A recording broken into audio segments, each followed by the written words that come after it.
estos que vamos a ver hoy, son aquellos parecidos a eso, solo que estos, si vemos su requerimiento de oxígeno, estos no necesitan, esperen un momentito, ¿ya?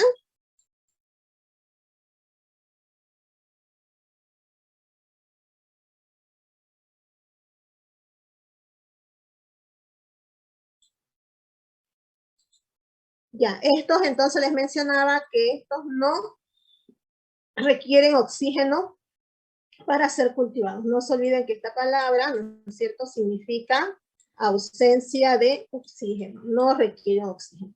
Pero sí son parecidos a los anteriores que sí presentan esporas, ¿no es cierto? Ese halo blanquecino que podemos observar dentro de su estructura. Como en la imagen que tenemos aquí en la diapositiva, ustedes pueden observar, miren, este tiene una espora en su interior porque vemos un halo más transparente, ¿no es cierto? Ya les había mencionado que no todos pueden llegar a observarse la espora. Algunos pueden tener la espora que la podamos visualizar y otros que no, como el de acá, ¿ya? Entonces, dentro de este grupo, vamos a ver, generalmente están en los que causan infección en el ser humano, porque pueden haber otras bacterias, pero no las mencionamos acá porque generalmente no llegan a causar enfermedades en el ser humano, pero el grupo que pertenece a este tipo de bacilos gram positivos anaerobios, generalmente son de la familia del género de los Clostridium, ¿ya? Y dentro de esos Clostridium podemos tener 4 especies que son las ocasionantes de enfermedades: Clostridium tetani, Clostridium perfringens, Clostridium difficile y Clostridium botulinum. Son los 4 principales.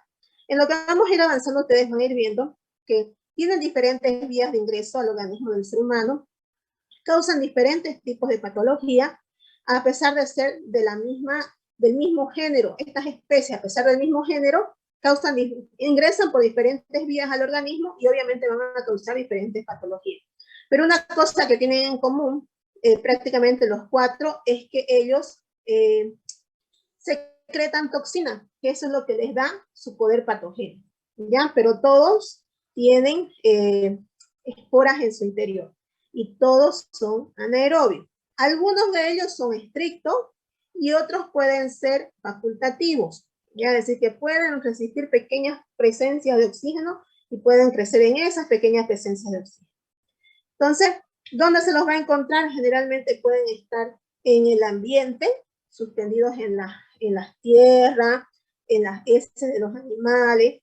Va a estar en el interior de los animales, puede estar en su intestino. Entonces va a estar distribuido ampliamente este género, que es el Clostridium. Como característica general de todo este grupo que son, que hemos mencionado, bacilos, ¿no es cierto?, gram positivo. Y ustedes los he visto que saben que el gram positivo es de color violeta, ¿no es cierto? Y son anaerobios, es decir, que no van a necesitar oxígeno y tienen espora. Esa es la principal característica. Como les mencionaba, son del género Clostridium, ¿no es cierto? Si a veces las esporas nosotros no lo logramos llegar a observar y sospechamos que es el género Clostridium el que está presente, en la anterior clase les había mencionado que había 2 pruebas que se podían hacer con las muestras clínicas para que nosotros podamos observar las esporas, que era el shock térmico, que era el del ejemplo que le di de la pipoca, ¿se acuerdan? Someterlos a una temperatura más alta para que, así como la pipoca, como el grano de maíz que va a formar la pipoca, reviente y se pueda ver en sí la pipoca, ¿no es cierto? Entonces lo mismo ocurría con estas muestras. O si no, someterlo a un proceso con alcohol, que es el etano. Como habíamos mencionado, si bien estos son definidos como anaerobios estrictos, yo les mencionaba que podrían haber algunos que podrían desarrollar en pequeñas concentraciones de oxígeno. La formación de esta espora, que es la que se llega a observar en una tinción negra, generalmente, para que esa espora se forme, en este caso, tiene que haber efectos adversos o estímulos adversos para que se forme la forma que nosotros conocemos con el nombre de forma vegetativa. Esta de aquí es una forma vegetativa del bacilo, del Clostridium, del género Clostridium. Cuando nosotros podemos observar lo que vendría de la espora, viene a ser la forma vegetativa, en este caso de la bacteria, del Clostridium, ¿ya? Estas esporas pueden estar localizadas en diferentes zonas, dependiendo de la especie de Clostridium, pueden estar terminales, subterminales. Otra característica que presentan es que todos poseen flagelos en su composición que les ayuda a tener motilidad a esta bacteria, a este género. Cuando esa espora está formada, es decir, cuando está completamente formada la espora, que hemos visto que es ese halo, ¿no es cierto? Y hemos dicho que se llama, en ese estado se llama vegetativa, esa bacteria se va a desintegrar, es decir, cuando está en su estado vegetativo, que es así el bacilo, con su espora en su interior, si está expuesto al medio, esta parte de aquí podemos decir se desintegra de la bacteria de la forma vegetativa y solo queda la espora en el ambiente. Y esta espora que va a quedar en el ambiente tiene alta resistencia a los cambios de temperatura. Es decir, que puede resistir en lugares muy cálidos como también muy fríos. Es una forma de la bacteria que puede sobrevivir en el ambiente. Cuando van a aparecer las condiciones que esta espora necesita, es decir, condiciones de temperatura, de atmósfera, van a volver nuevamente a dar lugar a la forma vegetativa. ¿Ya? Entonces, vuelvo a repetir, se presentan las dos formas, como espora y la forma vegetativa. Cuando está expuesta en el ambiente externo, la forma vegetativa se desintegra y solo deja la espora. Esta espora puede estar en el suelo, en las tierras, en las cosas oxidadas, dependiendo de la especie, en los alimentos, y cuando esta espora va a encontrar sus condiciones adecuadas de temperatura, por ejemplo, cuando ingresa a nuestro organismo, 37 grados, y las condiciones también nutricionales y anaerobiosis, va a germinar y va a volver a formar esta forma vegetativa. Esta vendría a ser la forma vegetativa. Hemos dicho que estos se pueden hallar, ¿no es cierto?, en el tubo digestivo de los animales y de los humanos. Alguna de estas especies, el Clostridium difficile, por decir, puede estar presente como flora normal de nuestros intestinos, ¿ya? Pero si estos llegan a proliferar de forma exagerada, pueden ocasionar una enfermedad grave en el ser humano. Generalmente, como característica general de todos estos Clostridium, estos no son exigentes con respecto a las necesidades de un medio de cultivo, es decir, no requieren que se le agreguen muchos aditivos al medio de cultivo en el cual nosotros lo vamos a sembrar para que crezca. En un agar sangre, en un agar chocolate pueden crecer perfectamente estos Clostridium.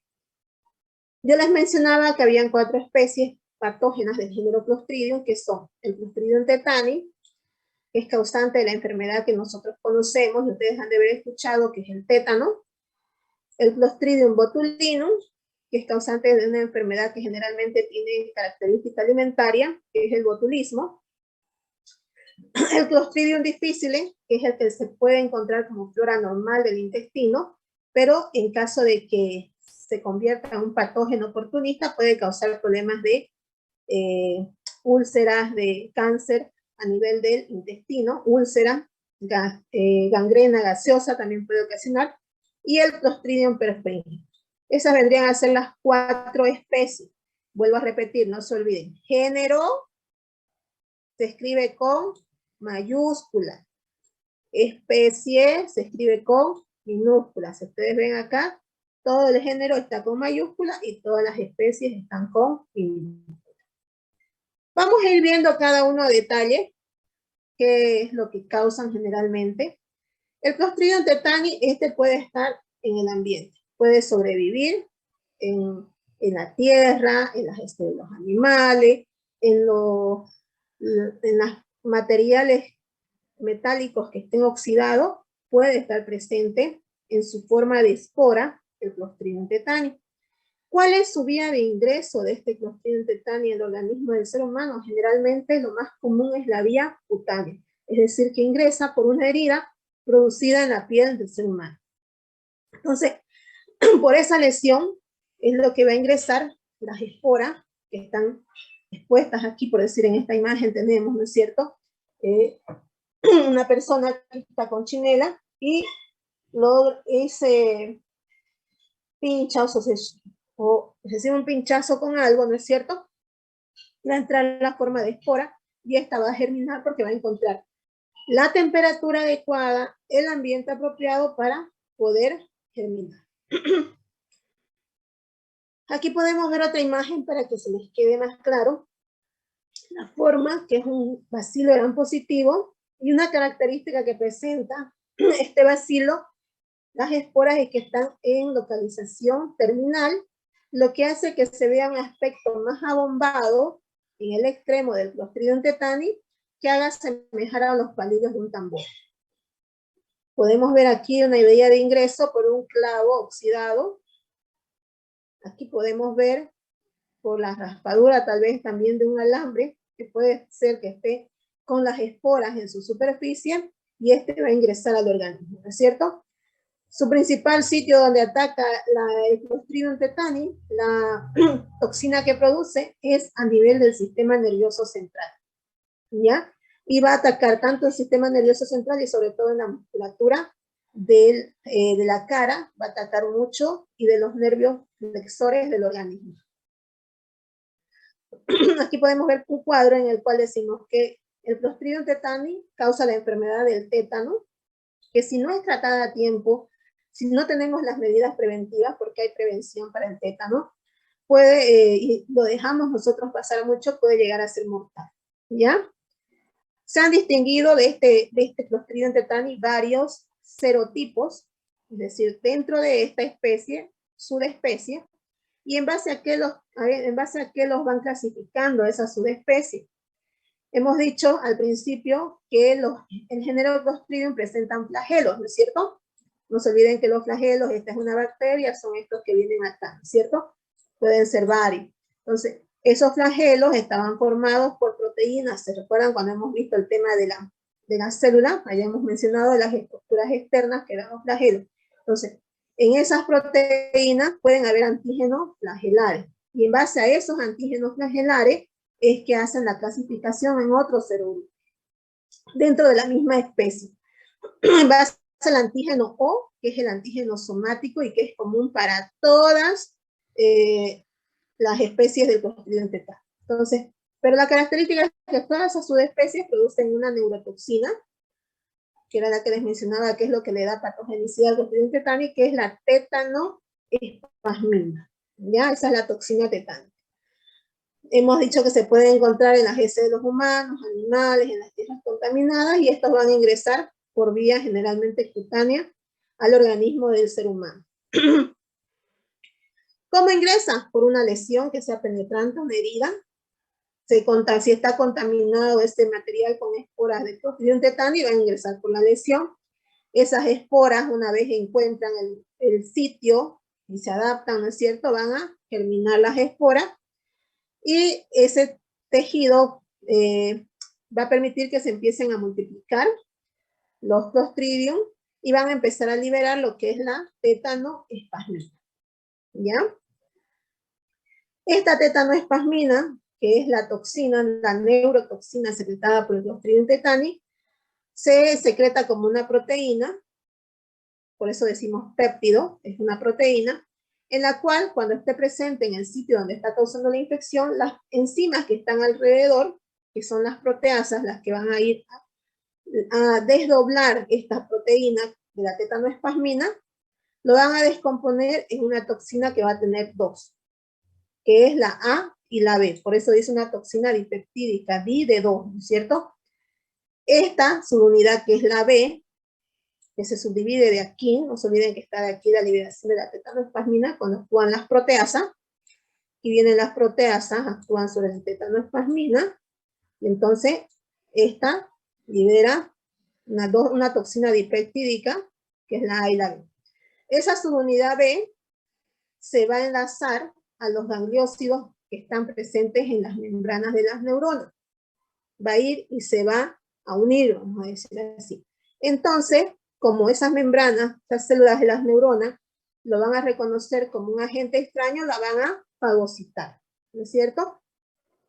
Una vez esa vacuola ya la fagocitó a la subunidad B, aquí se va a acidificar y va a ocasionar que esa subunidad B que entró primero permita que pueda entrar la segunda parte que vendría a ser la A, que entra al citoplasma para que así puedan destruir. Es decir, por decir, aquí tienen la célula de la neurona, ¿no es cierto? Por fagocitosis, no se olviden que cuando habíamos hecho fagocitosis, cuando se forma esto y ingresa la toxina B, ¿cierto? Entonces, y se forma en una vacuola dentro. ¿Se acuerdan que habíamos mencionado el fagolisosoma? Entonces aquí se acidifica y esto va a ocasionar que esta subunidad B permita que venga la subunidad A que está fuera de la célula, para que entre al citoplasma. Una vez dentro ya ambas toxinas dipeptídicas que se habían liberado, estas van a viajar al sistema nervioso central, porque habíamos dicho que su principal sitio donde actúa el Clostridium tetani es a nivel del sistema nervioso central, ¿no es cierto? Entonces, esa molécula, esa toxina va a ascender por las neuronas motoras, va a provocar que esta neurona libere transmisores inhibitorios en los cuales se va a producir una parálisis en la persona, parálisis de los músculos, porque ustedes saben que a nivel de nuestro cerebro es que todo se manda en nuestro organismo, ¿no es cierto? Entonces esta, por la tetanoespasmina, va a producir una parálisis de los músculos. Esta tetanoespasmina saliera a las terminaciones de los nervios motores y viaja a lo largo de los nervios hasta el sistema nervioso central, como habíamos mencionado, y va a actuar sobre lo que vendría a ser la musculatura, ¿no es cierto? Inhibiendo. Entonces, esos pacientes van a tener espasmos musculares, los músculos flexores y extensores, y van a costar bastante que se vuelvan nuevamente a su lugar. Es decir, nuestros músculos se contraen, ¿no es cierto? Y también nosotros los podemos estirar y los podemos contraer, porque lo mandamos nosotros con nuestro cerebro, hacemos esos movimientos, ¿no es cierto? Pero cuando está esta tetanoespasmina, va y bloquea, como hemos dicho, los transmisores en la neurona y no se puede volver a flexionar, quedan extendidos, ¿ya? Una característica ya, si nosotros hablamos de los aspectos de las manifestaciones clínicas de la enfermedad en sí del tétano, es que los pacientes, precisamente por esa acción que tiene la tetanoespasmina de no permitir que los músculos se contraigan, es que la persona presenta en la cara una sonrisa que se la conoce como sonrisa sardónica. Y ahí es porque se ven los pacientes como si estuvieran riendo, pero es porque esos músculos no los pueden volver a contraer, quedan esos músculos extendidos. Entonces, aquí podemos ver una imagen de un niño con tétanos, que miren, está como si estuviera sonriendo, pero es porque no puede volver a contraer sus músculos, por lo que está presente la toxina en las neuronas. Y si ustedes se dan cuenta, sus bracitos, miren, también los tiene doblados, porque no puede hacer ese movimiento natural que uno hace de volver a extender o de volver a manipular, manejar nuestros músculos, no lo puede hacer porque está presente la toxina.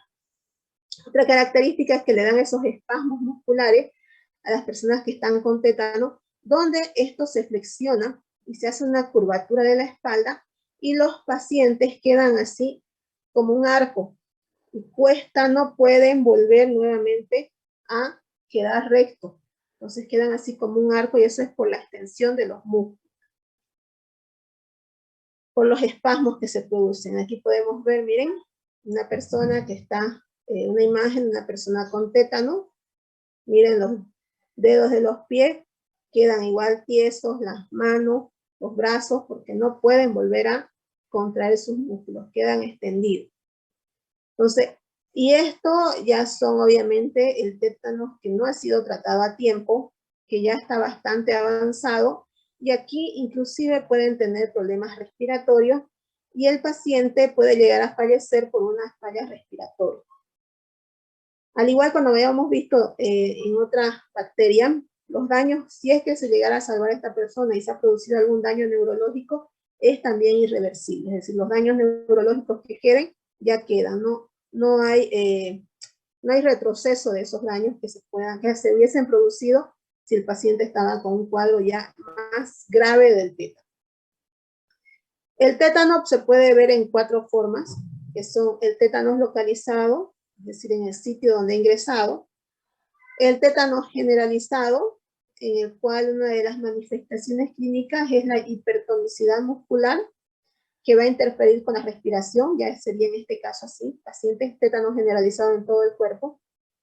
El tétano cefálico, este generalmente puede ser tras una lesión directamente en la cabeza o como consecuencia de una infección en el oído que hubiese sido manipulada con objetos tal vez punzantes que pudieran estar contaminados. Y el tétanos neonatal, que es el que se produce cuando no utilizan el material completamente estéril, es decir, que no ha sido bien esterilizado y que puede estar contaminado con esporas del Clostridium tetani. Entonces, puede ser al momento de cortar el cordón umbilical o en aquellos casos donde se dan los partos en las casas, ¿no es cierto? Que son más que nada ocurre en personas que no tienen muchos recursos o que viven en lugares muy alejados, en los pueblitos, y no pueden llegar hasta un centro de salud. Para cortar el cordón umbilical, las parteras pueden utilizar un cuchillo que tal vez no esté bien esterilizado y pueden contagiar al bebé por medio del cordón umbilical, hacer el corte del cordón umbilical. ¿Cómo hacemos el diagnóstico del Clostridium tetani? Más que hacer un cultivo y todo el proceso de los cultivos, el diagnóstico lo hace el médico por las características clínicas de la enfermedad. Si el médico ve esto que hemos mencionado, la sonrisa sardónica, la flexión, así que los músculos se estiran y no se contraen, este tipo de características, entonces el médico más hace el diagnóstico por ver lo clínico, por lo que él observa. Pero si nosotros hacemos la parte del laboratorio, podemos tomar muestras de sangre, hacer los análisis y hacer, obviamente, un método extendido que vendría a ser un método directo en el cual nosotros podemos hacer una tinción y hacemos la tinción de Gram, ¿cierto?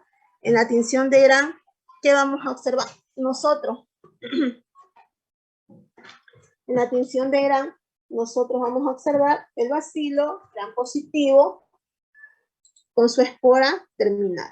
En este caso pueden observar acá la tinción de Gram con la espora que asemeja un palillo de tambor, ¿cierto? Se puede, la bacteria, habíamos dicho, se pueden sembrar en agar sangre, llevar a cultivar, pero en este caso vamos a llevar a cultivar esas cajas Petri con la muestra clínica en un medio con anaerobiosis, ya, es decir, un medio libre de oxígeno. Ahora, ¿cómo se hace ese cultivo en un medio de anaerobiosis?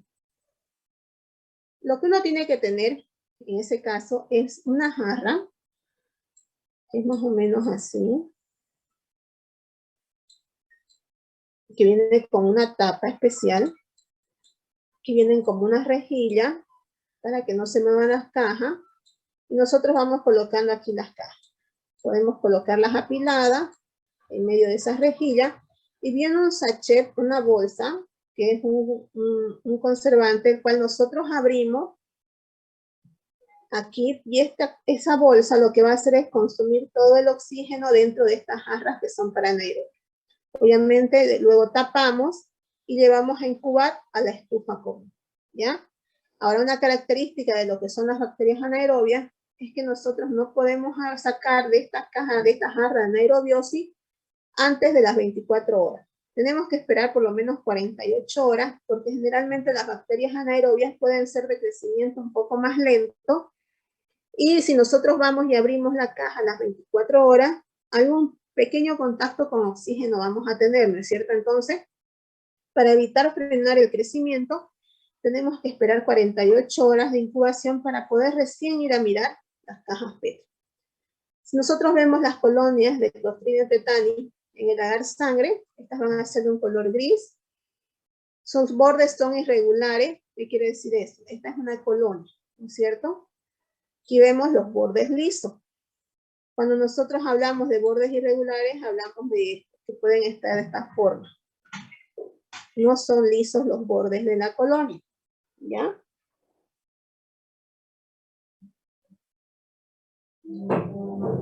Y va a producirse una zona angosta de beta hemólisis. Es decir, que alrededor de la colonia, miren, aquí podemos observar un halo más claro, ¿no es cierto? Y eso se refiere a una zona angosta de beta hemólisis porque es alrededor de la colonia. ¿Qué se puede hacer como prevención contra el tétano?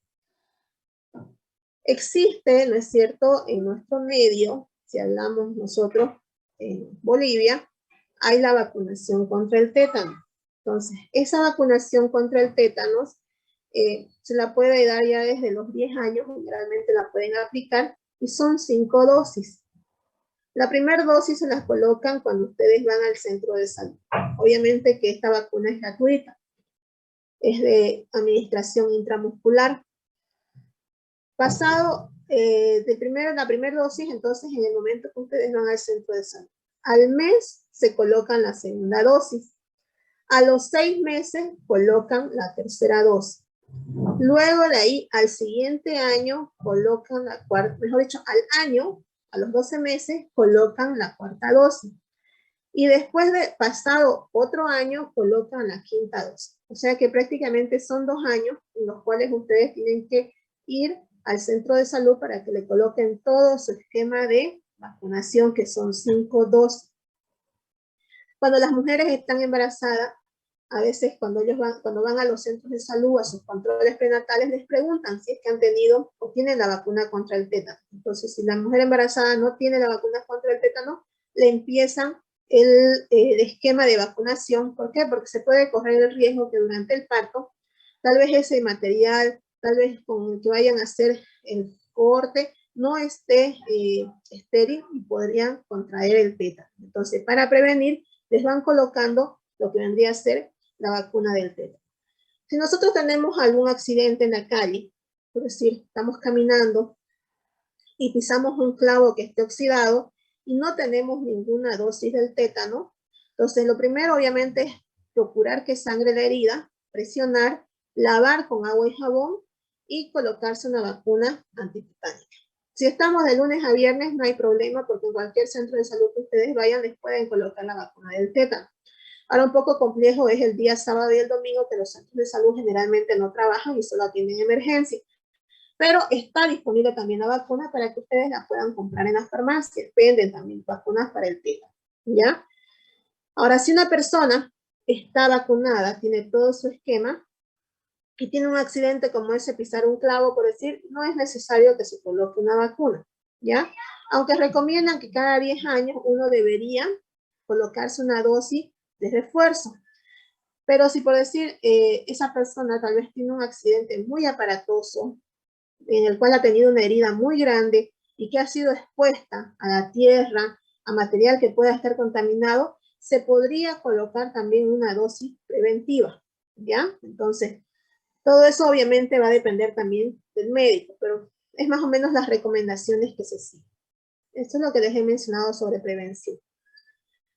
Ahora vamos a entrar con el otro Clostridium, con la otra especie, que es el Clostridium perfringens.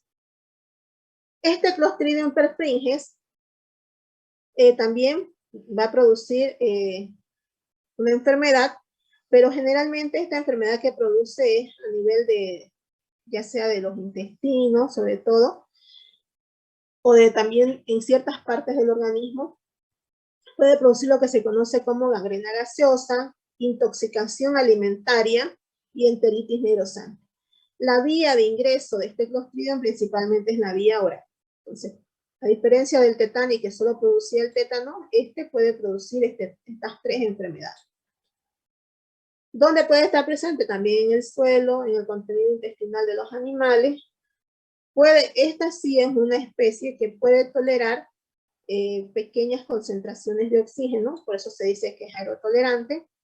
Una característica que presenta en el agar sangre cuando nosotros lo cultivamos es que presenta una zona doble de beta hemólisis.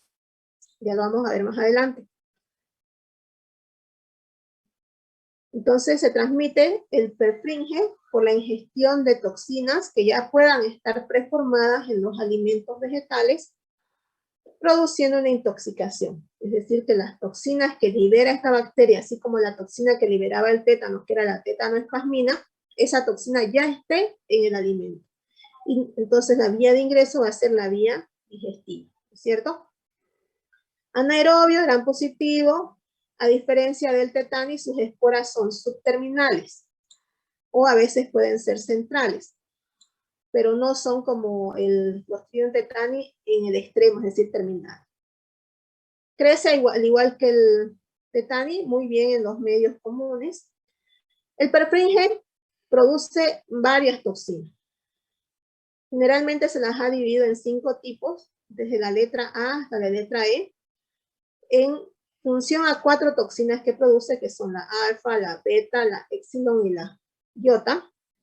Pero la más importante es la alfa-toxina. ¿Por qué? Porque esta alfa-toxina, que es producida por el Clostridium perfringens, produce destrucción en las membranas de la célula del huésped. Así va a destruir las membranas celulares.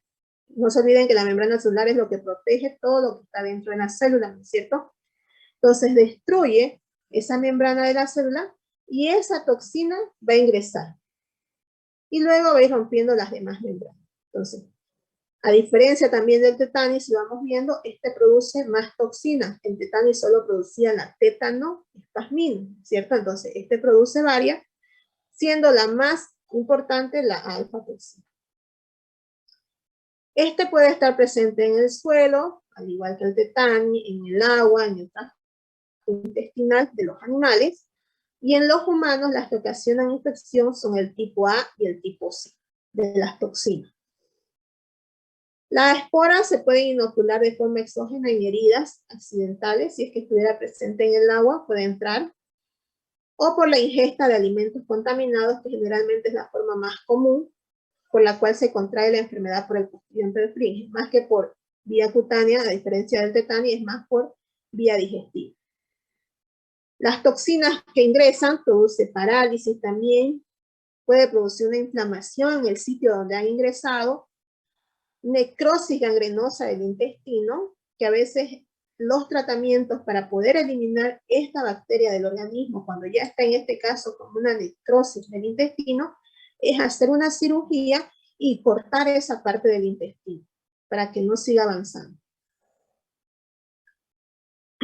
Habíamos dicho que puede ingresar por vía digestiva, ¿no es cierto? Entonces, ¿en qué está en el aparato intestinal de muchos animales? Entonces, se puede contaminar uno o contraer la toxina por ingestión de carne de vaca, de pollo, de pavo, de cerdo, los extractos de carne de estos animales y otros alimentos que pudieran estar contaminados. ¿Esto por qué? Porque al momento de matar el animal, si no se siguen las precauciones necesarias, se pueden dañar los intestinos y contaminar la carne. Entonces, y si nosotros comemos carne un poco media cruda, ahí podríamos estar propensos a poder ingerir la toxina del Clostridium perfringens. Cuando nosotros, el tiempo que ocurre, para que, ¿se acuerdan que habíamos visto fase estacionaria, fase ascendente, mejor dicho, fase de latencia, fase ascendente, la estacionaria y la descendente, ¿no es cierto? Es que cuando la bacteria se va adaptando a su ambiente, empieza a crecer, entonces su periodo de adaptación de esta bacteria en el organismo de la persona es más o menos de 7 a 15 horas una vez ha ingresado en nuestro organismo. Después de eso empieza, uno de los síntomas que se presenta es dolor en el estómago, parece un cólico, se empieza a producir diarrea, y una característica principal también que se observan en las muestras clínicas, como las heces fecales, cuando son microorganismos anaerobios los que están presentes, es que se presentan espuma en las heces fecales y un mal olor, un olor fétido de las heces fecales. Esa es una característica de una infección por bacterias anaerobias. ¿Ya? Puede haber presencia de vómito y también fiebre. Ahora, también se puede decir que la presencia de estos síntomas van a ser más graves o las horas de que la bacteria se adapte van a ser más cortas, dependiendo también de la cantidad con la cual se ha infectado la persona. ¿Cuánto ha sido la cantidad de la bacteria que estaba presente en esta carga. Esta enfermedad en una persona que está con un buen sistema inmunológico puede llegar a ser leve y los pacientes se pueden recuperar de 2 a 3 días. Personas que están con un buen sistema inmune, que la cantidad de la bacteria que ha ingresado en el organismo ha sido pequeña, es decir, que no ha sido abundante cantidad de microorganismos, y nuestro sistema inmune ha logrado defendernos y evadir la infección.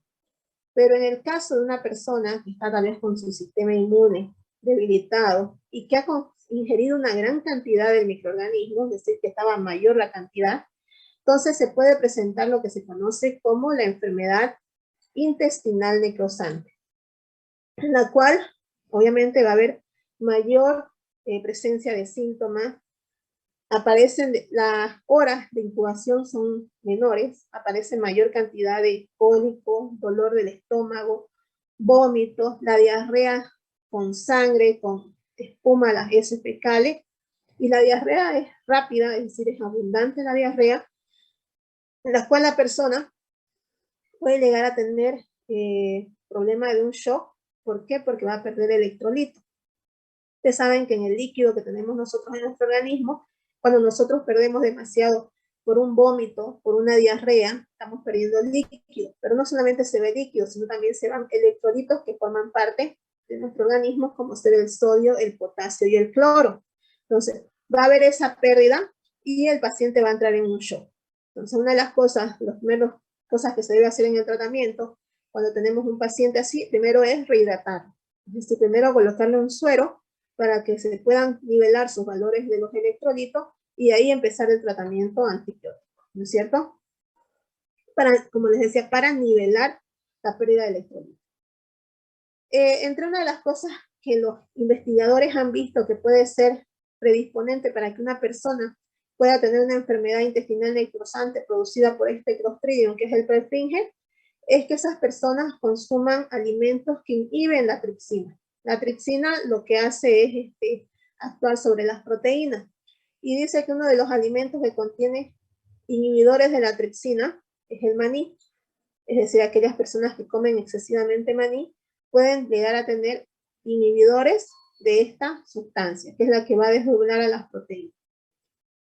Si este individuo que tiene una enfermedad intestinal necrosante, que empieza así, no se trata a tiempo, no se da un buen tratamiento con los medicamentos, puede llegar a lo más grave, que es la gangrena gaseosa. Aquí era cuando les decía que para poder salvar al paciente, se tendría que hacer una cirugía para sacar esa parte del intestino. Las toxinas que producía el Clostridium perfringens, habíamos dicho que la más grave era la toxina A, ¿no es cierto? Que había toxina A hasta la D. Porque esta es histotóxica, es decir, que va a destruir el tejido. Histo, no se olviden que es tejido, entonces tóxica para el tejido, donde está infectando.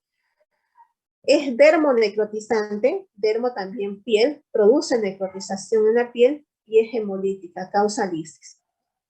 En cambio, la toxina que es de tipo C, lo que causa es una hemólisis masiva en el sitio donde está causando la infección y también es necrotizante.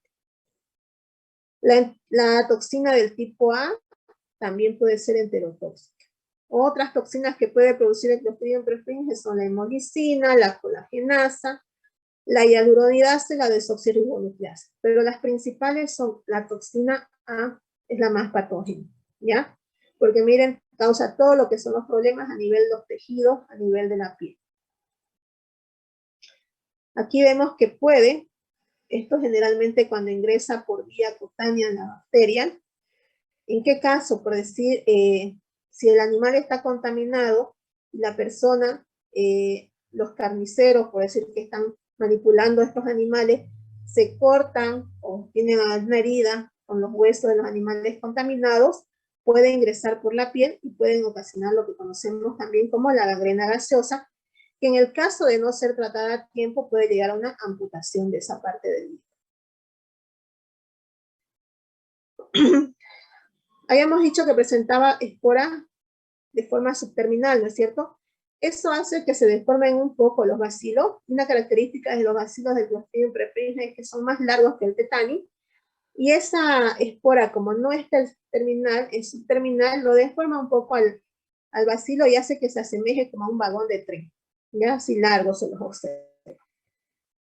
Esto era lo que mencionábamos, que las colonias que se producen en el agar sangre tienen una zona de doble beta hemólisis.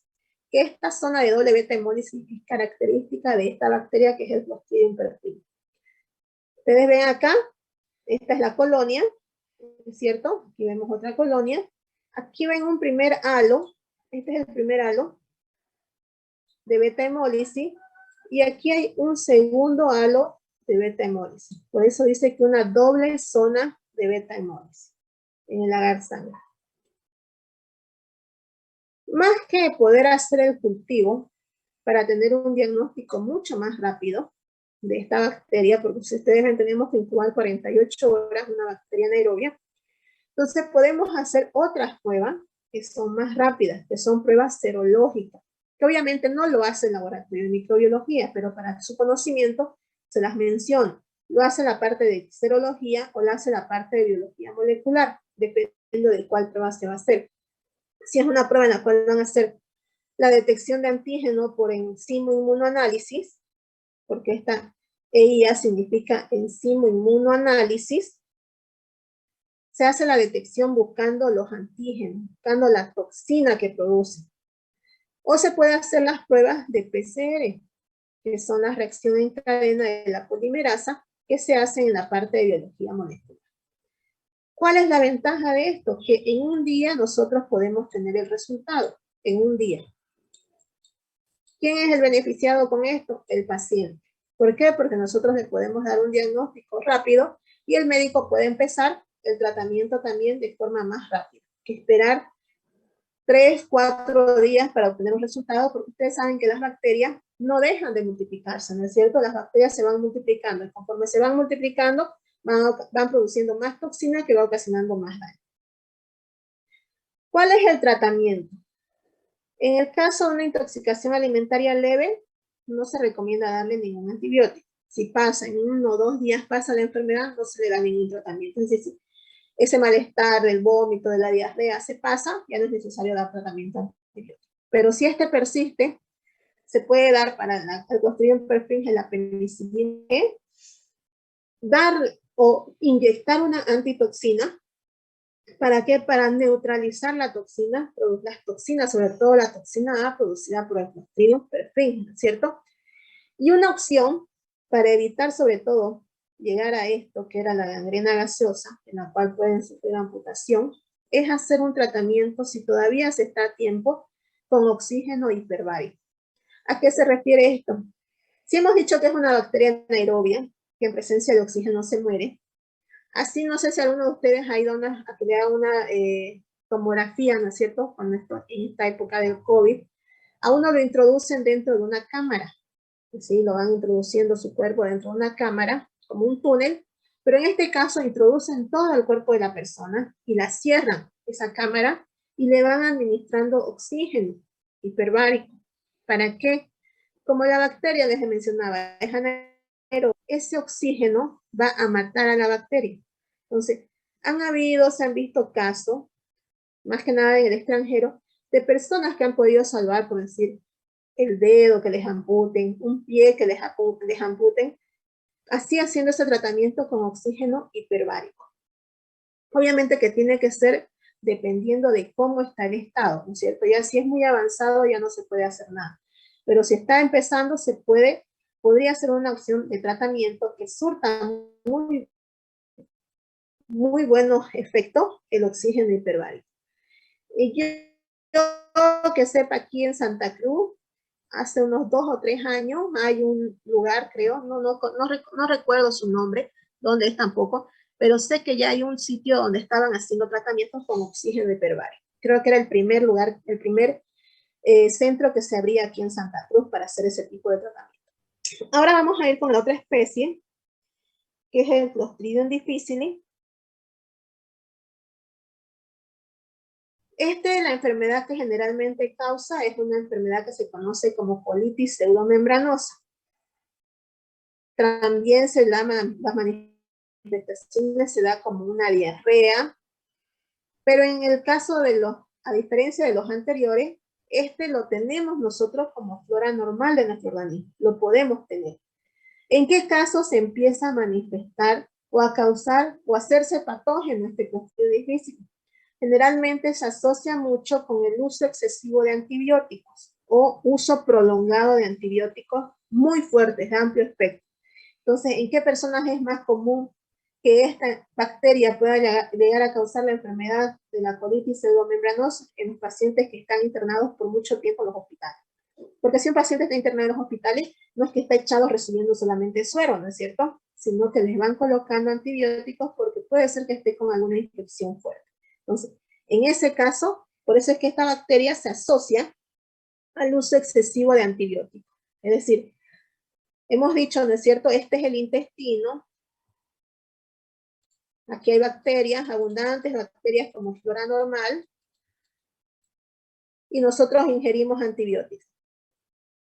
El antibiótico no es selectivo y solo va a tratar a la bacteria, por decir la E. coli, que era la que nos estaba causando, qué sé yo, un proteo que nos estaba causando una infección. Va a arrasar con todo. Entonces, al momento de arrasar con todo, este que es más resistente va a ver su momento apropiado y va a empezar a aumentar en cantidad. Va a aumentar, va a aumentar, va a aumentar en cantidad. Va a empezar a aumentar en cantidad, va a estar más que los demás, porque ya los otros microorganismos se han muerto con los antibióticos, y va a empezar a producir daño sobre el intestino y va a formar esta enfermedad. Al igual que los anteriores, produce toxina. Esos son sus poderes patógenos de estas bacterias de estos géneros, la producción de toxina. En este caso va a producir la enterotoxina A, que es diferente a la enterotoxina producida por el Clostridium perfringens.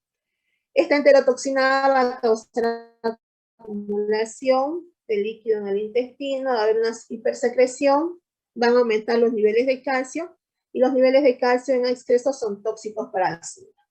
Después va a producir otra toxina, que es la toxina B, que es una toxina citopática, que va a producir destrucción también a nivel de los citoplasmas. Este puede estar también presente en la naturaleza, en el agua, en el suelo, como los anteriores, pero hemos dicho que puede estar presente como flora normal. Y esto es lo que hemos visto. Miren, es un daño producido del intestino, una colitis pseudomembranosa producida por el Clostridium difficile. Aquí podemos ver un intestino, una colposcopía de un intestino normal y de un intestino con la bacteria de Clostridium difficile. Habíamos dicho que los factores son la toxina A, ¿no es cierto? La toxina B, y hay un factor más que es alterador de la motilidad. La toxina A va a ser una enterotoxina, que habíamos mencionado que acumula el líquido y también el calcio, ¿no es cierto? Aquí está, miren, secreción de líquido y calcio. Y la toxina B, que es una citotoxina, que puede producir efectos citopatogénicos, es decir, va a producir efectos patógenos sobre la célula. Y este factor alterador, que va a ayudar a que las contracciones del músculo se estimulen, y va a producir, lo que va a ayudar a que se produzca más lo que es el proceso de diarrea.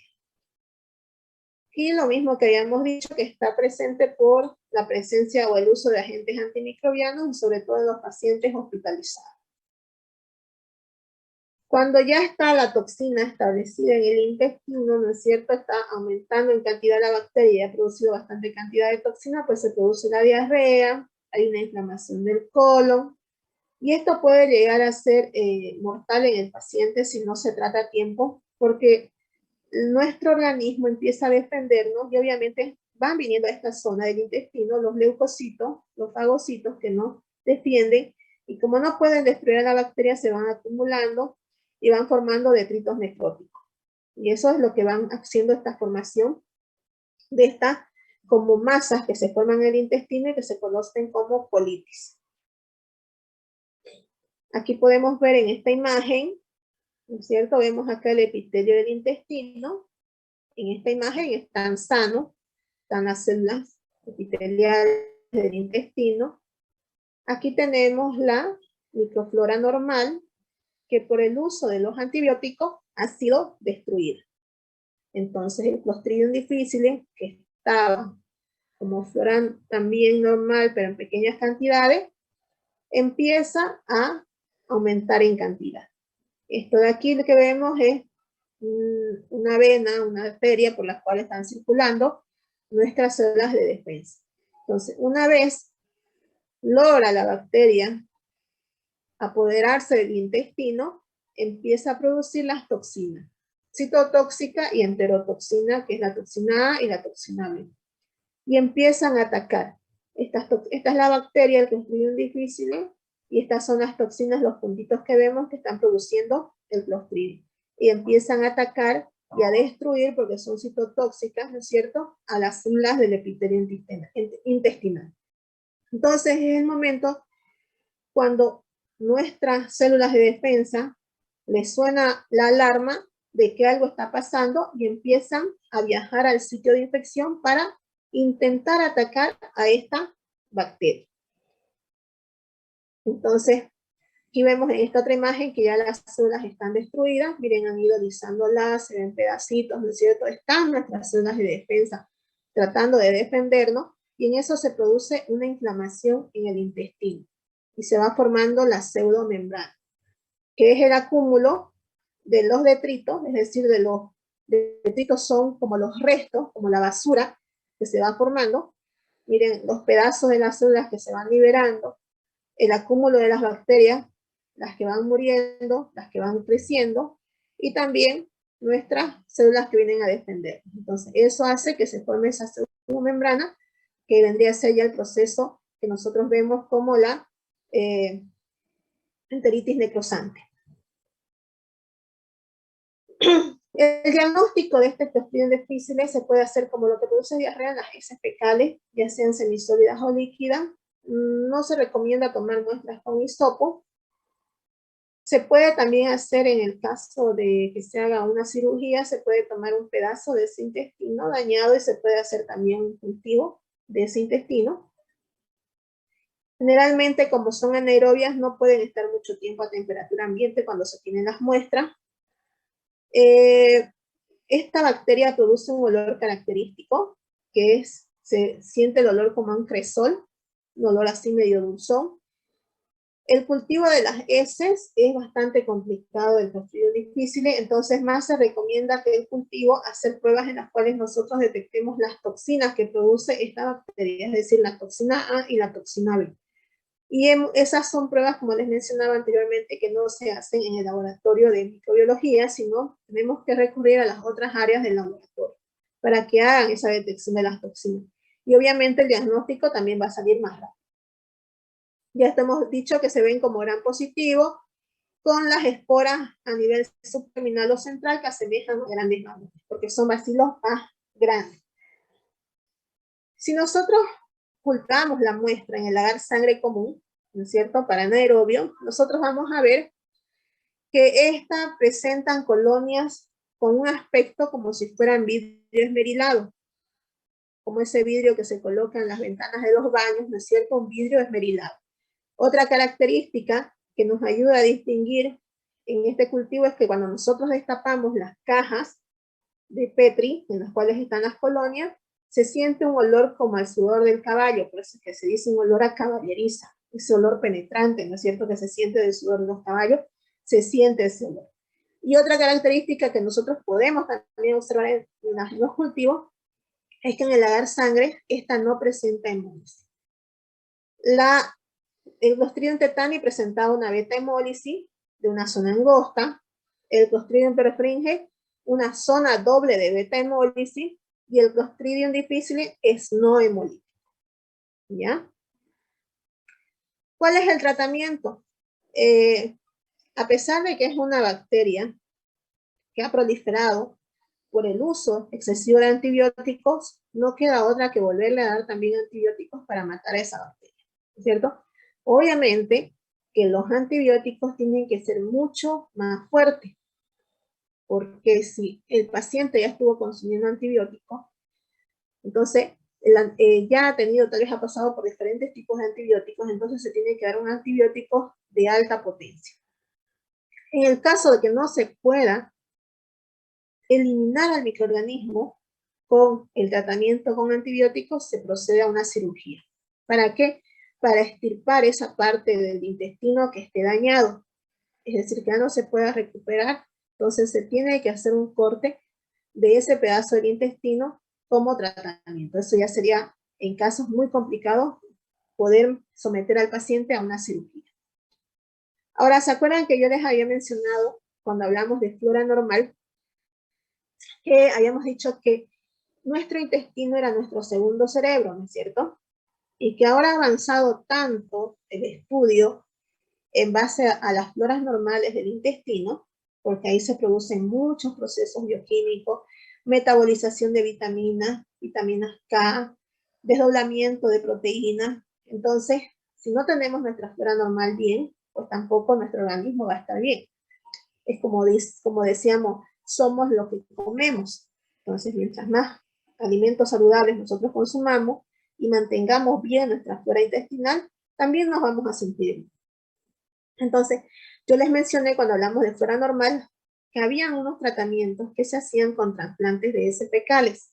Entonces, en este caso, personas que no se ha podido exterminar con el tratamiento antibiótico, con cirugía al Clostridium difficile, es una de las opciones hacer una limpieza completa del intestino para hacer un trasplante de heces fecales. Es decir, pasarle ese donante que esté con flora microbiana sana. ¿Para qué? Para volver a poblar nuevamente ese intestino con flora microbiana saludable. ¿Ya? Entonces esa es una de las opciones también de tratamiento.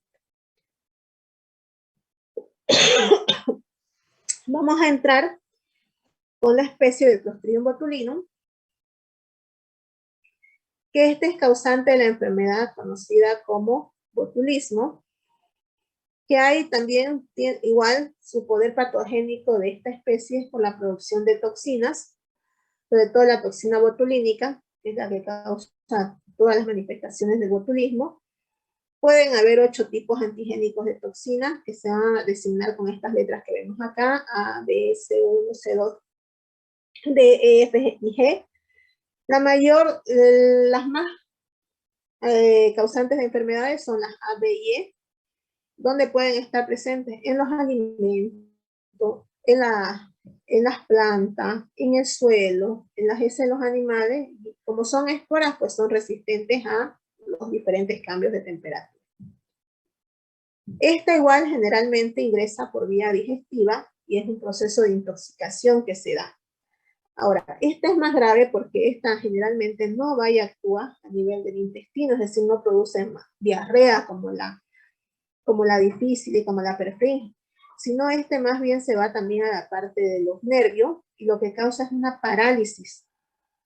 Va nuestro organismo paralizándose de a poco, si no ponemos una antitoxina rápida contra el botulismo, contra el Clostridium botulinum, se va produciendo una parálisis del organismo. Y esa parálisis, como nuestros músculos no van reaccionando, generalmente la persona fallece por una insuficiencia respiratoria. Las toxinas del tipo A y B pueden estar presentes en alimentos que son envasados en el hogar.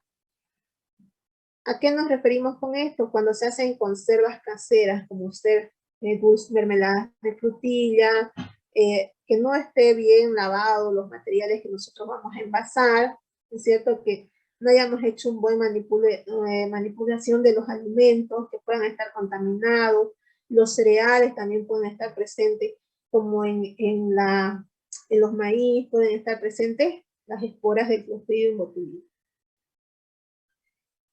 ¿Qué pasa con la acción de la toxina botulínica, que es la principal causante de la enfermedad? Aquí podemos ver, miren, esto es la parte de los nervios, ¿no es cierto? Aquí vemos las fibras del músculo, y aquí es una parte normal, la que vemos en este lado.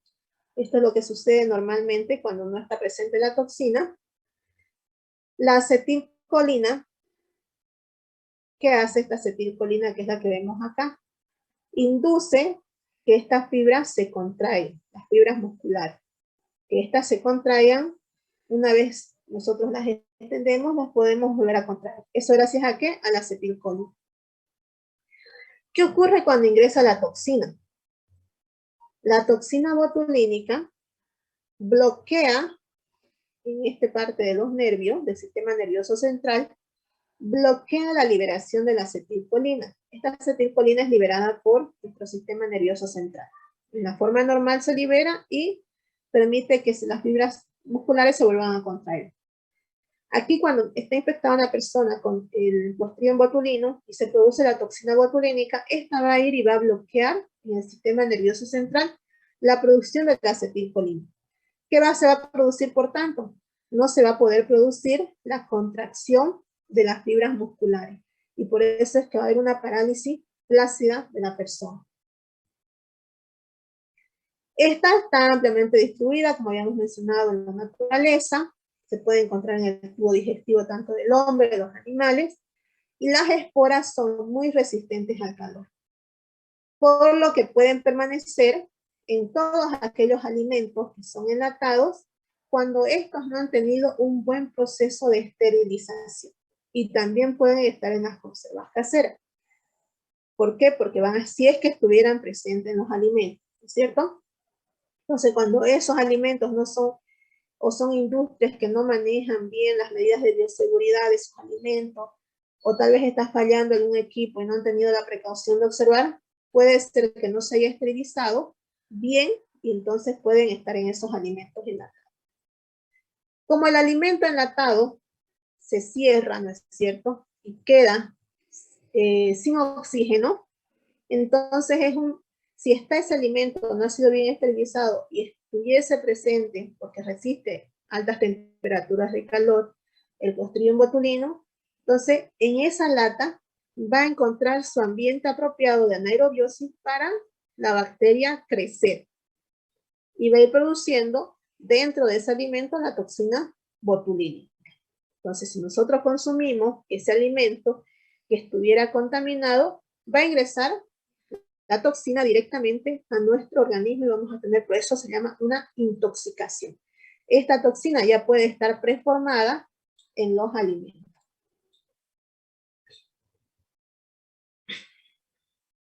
La enfermedad que produce el botulismo, o el Clostridium botulinum, se ha dividido en 4 grupos.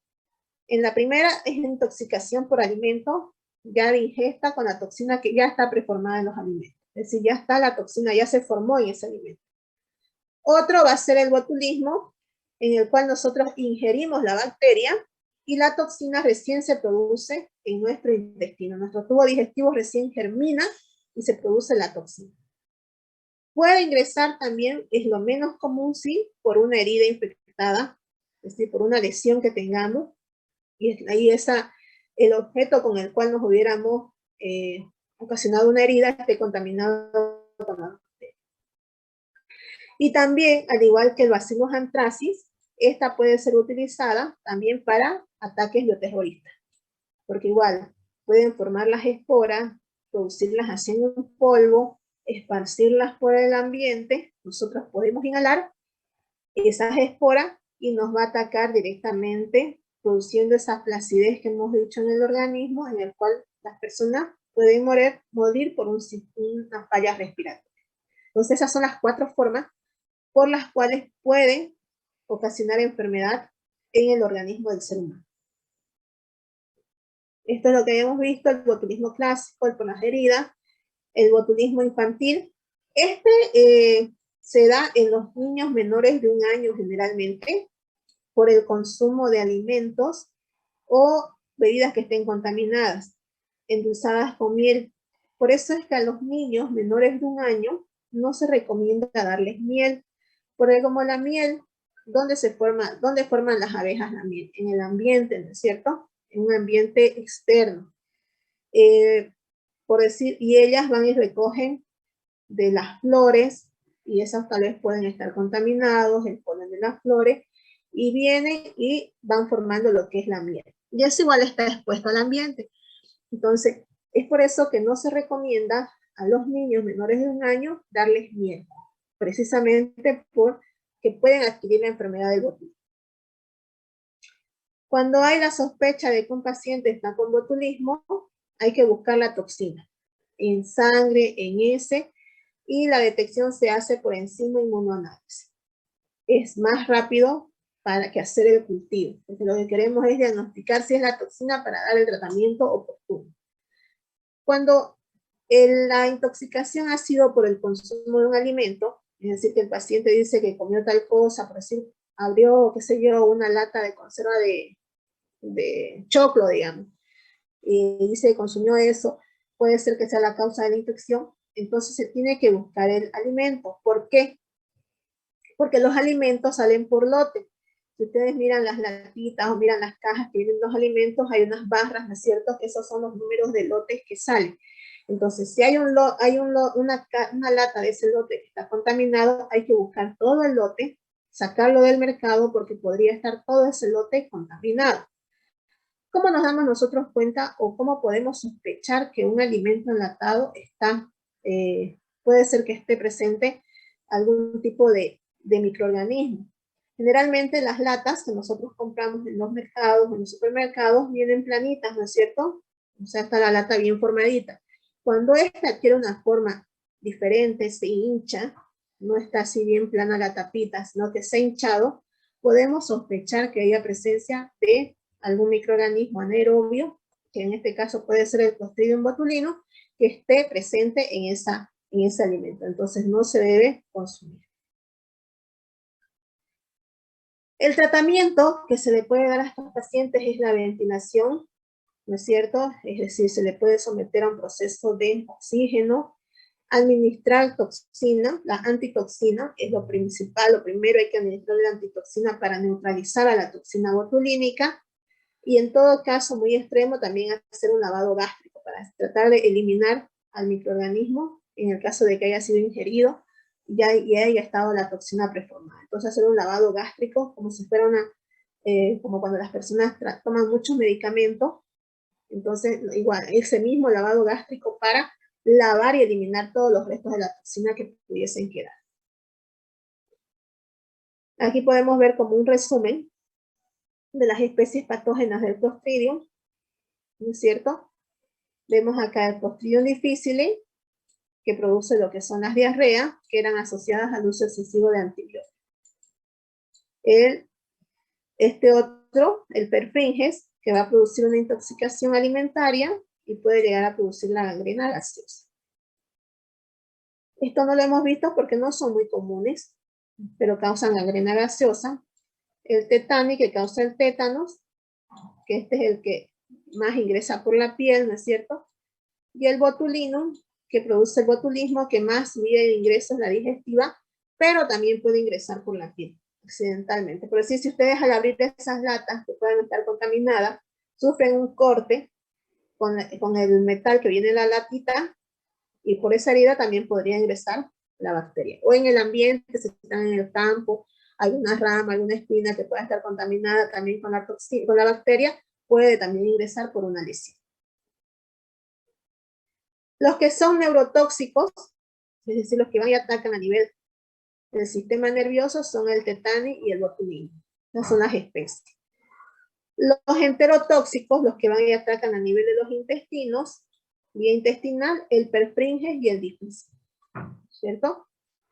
Los histotóxicos, que van y atacan a nivel de los tejidos, era el perfringens. ¿Se acuerdan que decíamos que tenía una toxina histotóxica que podía atacar a los tejidos? Estos que no los hemos visto mucho. Y los que pueden ser piógenos, causar también problemas con producción de pus, el perfringens, que es el que más hemos visto, y el Clostridium ramoso.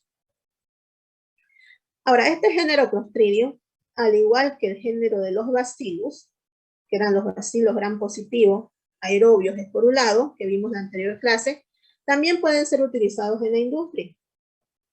Por decir, tenemos el Clostridium thermocellum, que se lo utiliza para generar lo que es un alcohol conocido como el etanol. ¿Y a base de qué? A base de desperdicios que pudieran haber, utilizan la bacteria a esos desperdicios, y esta bacteria en esos desperdicios va a producir etanol. El otro que también puede ser utilizado en la industria es el aceto butílico. que puede producir acetona y biobutanol. Es decir, también se le agrega, por decir, esta bacteria a lo que es el almidón y esta bacteria va a generar estas dos sustancias. Otro también es esta especie, el Hundali, que se ha descubierto en los desechos de los pollos y puede producir también etanol a partir de fuentes que tengan un solo carbono, de sustancias orgánicas que estén presentes con un solo carbono. Entonces pueden producir lo que es también el etanol. Se lo utiliza en la industria de estas sustancias. Entonces, ¿ya? Esos son los tres que más se utilizan en lo que vendría a ser la industria. Para producción sobre todo de ¿qué? De alcohol y acetona.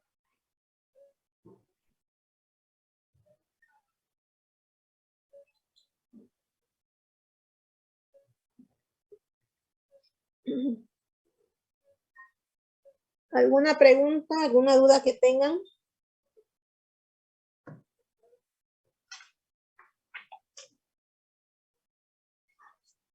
A ver, vamos a hacer un pequeño repaso de la unidad. A ver, ¿dónde está?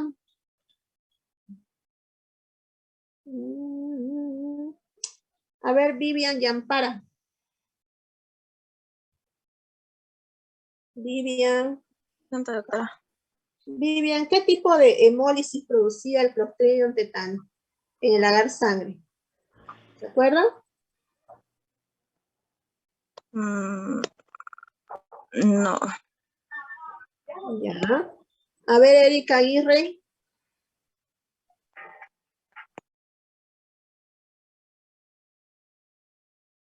Erika. Sí, doctora. A ver, enciendan sus cámaras. ¿Qué tipo de hemólisis producía el Clostridium tetani en el agar sangre?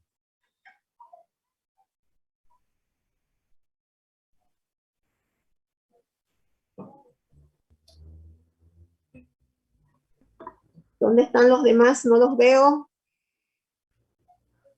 Hemólisis beta, doctora.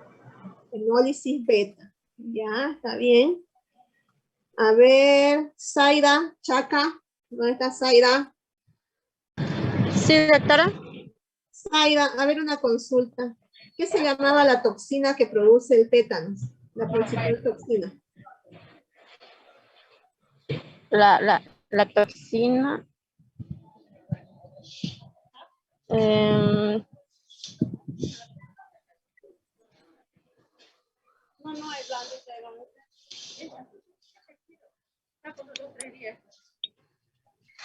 Doctora, tétanos pasmina. Tétanos pasmina, está bien, Cáliz. A ver, otra persona, vamos a preguntar, a ver, a Lilian Cardona.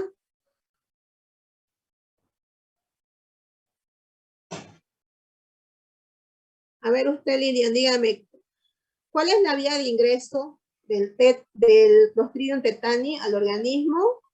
¿Y cuál es la vía de ingreso del Clostridium perfringens?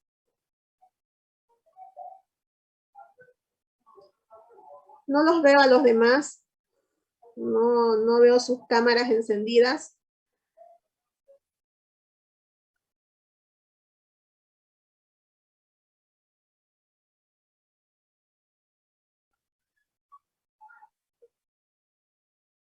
Ya, está bien. El Clostridium tetani ingresaba por vía cutánea, más que nada, ¿no es cierto? Y el perfringens ingresa más que nada por vía digestiva. Ya, está bien. Marlene Condori. Marlene, ¿dónde está Marlene? Sí, doctora. Marlene, ¿cuál de las cuatro especies que mencionamos producía una zona de doble beta hemólisis en el agar sangre?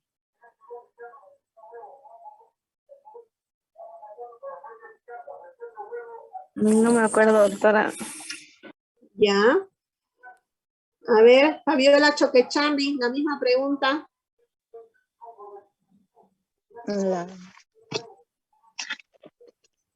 ¿Cuál de las cuatro especies que hemos visto hoy día produce zona de doble beta hemólisis en el agar sangre? La alza.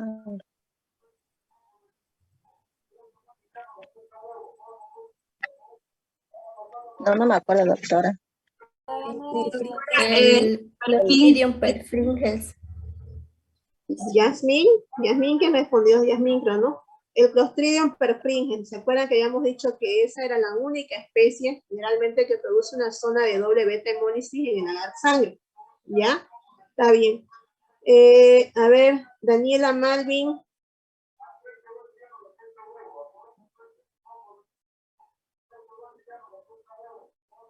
Daniela. ¿Dónde está Daniela Malvin? Daniela. ¿No hay Daniela, parece? ¿Ves? ¿Habrá salido? ¿Dónde está? Sí, doctora. Daniela. A ver, Daniela. ¿Por qué podemos utilizar como tratamiento el oxígeno hiperbárico, por decir en el Clostridium perfringens?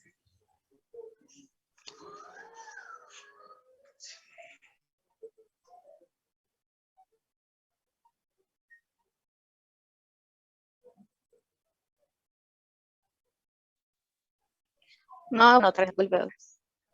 No sabe ya, a ver. Melissa Rebollo.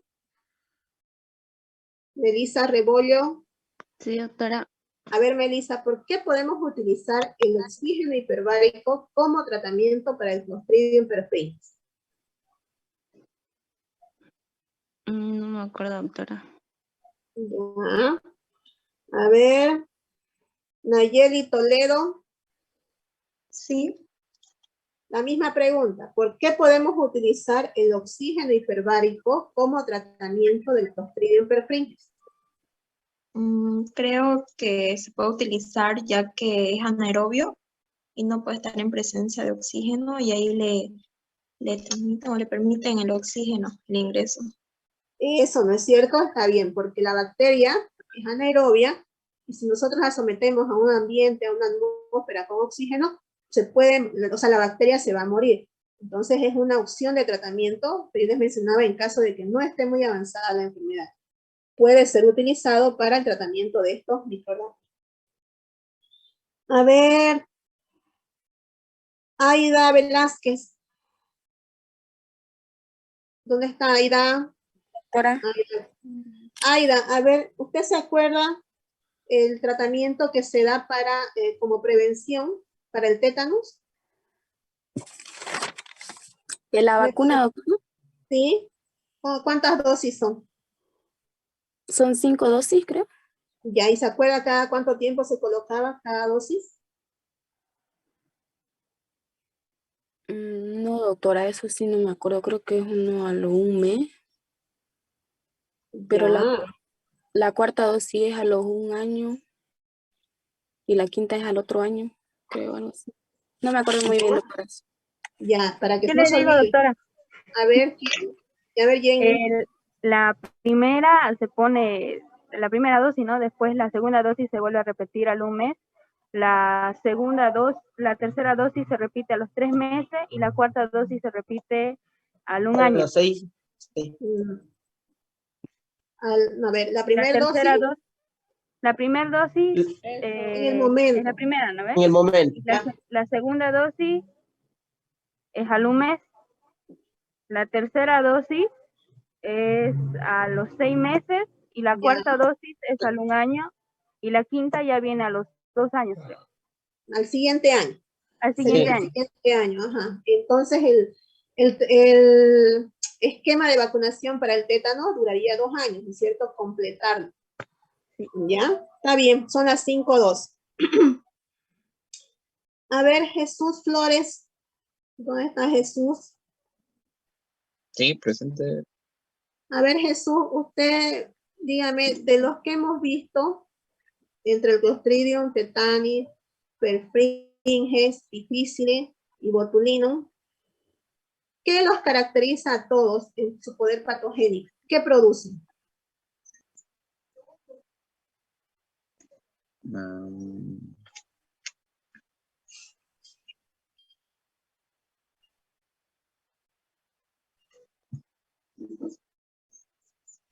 que producen esporas.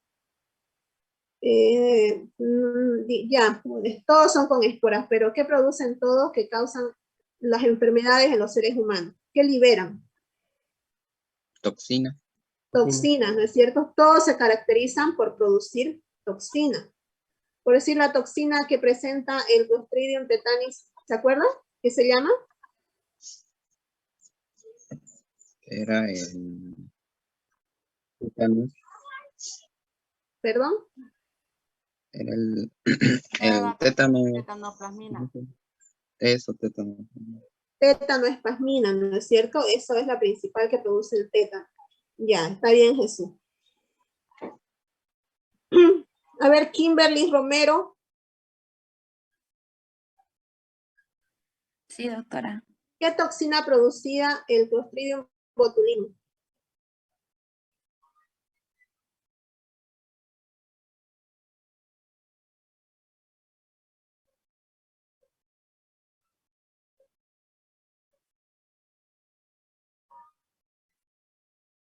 Repetir, por favor, de nuevo. ¿Me ¿Qué podrías toxina? repetir? ¿Qué toxina produce el Clostridium botulinum?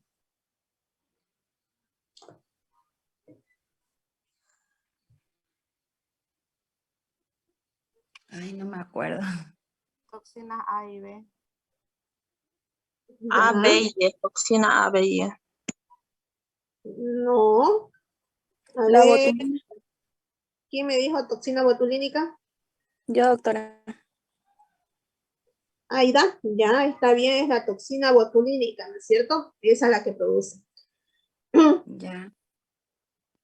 A ver, ¿quién más? Araceli Villalba.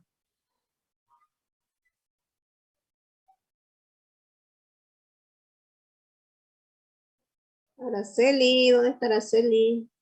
Sí, doctora. A ver, Araceli, usted dígame, ¿cuál de estas especies del género Clostridium se pueden utilizar para ataques bioterroristas?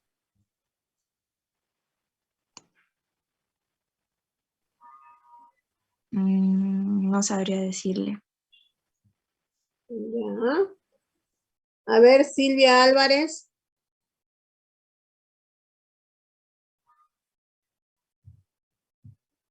Silvia, ¿dónde está Silvia?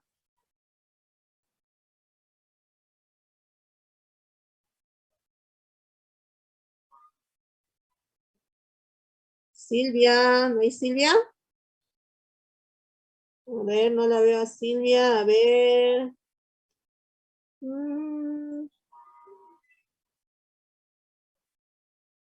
Mariana Montero. Mariana Montero.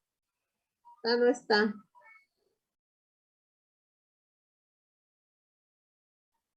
Mariana.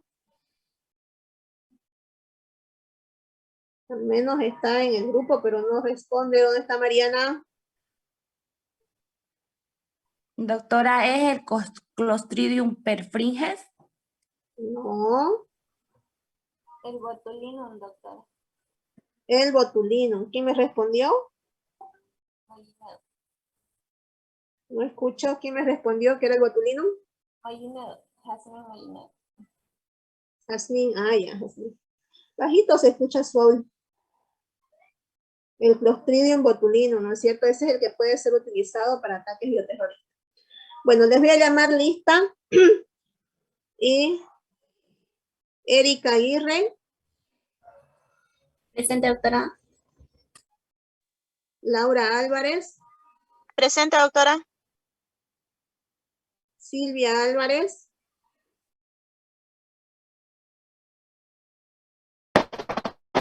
Alejandra Barrera. Presente, doctora. Lilian Cardona. Ana Karen Cardoso. Presente, doctora. Zaira Chaca. Presente, doctora. Fabiola Choquechambi. Presente, doctora. María Cristina Choquetilca. Presente, doctora. Jenny Claure.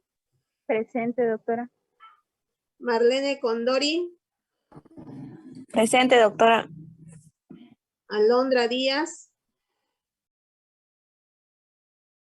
Presente, doctora. Jacqueline Escobar, Presente, doctora. Rubit Falón, Presente, doctora. Jesús Flores, Presente, doctora. Lidia García, Presente, doctora. Karen Huanca, Presente, doctora. Daniela Malvin,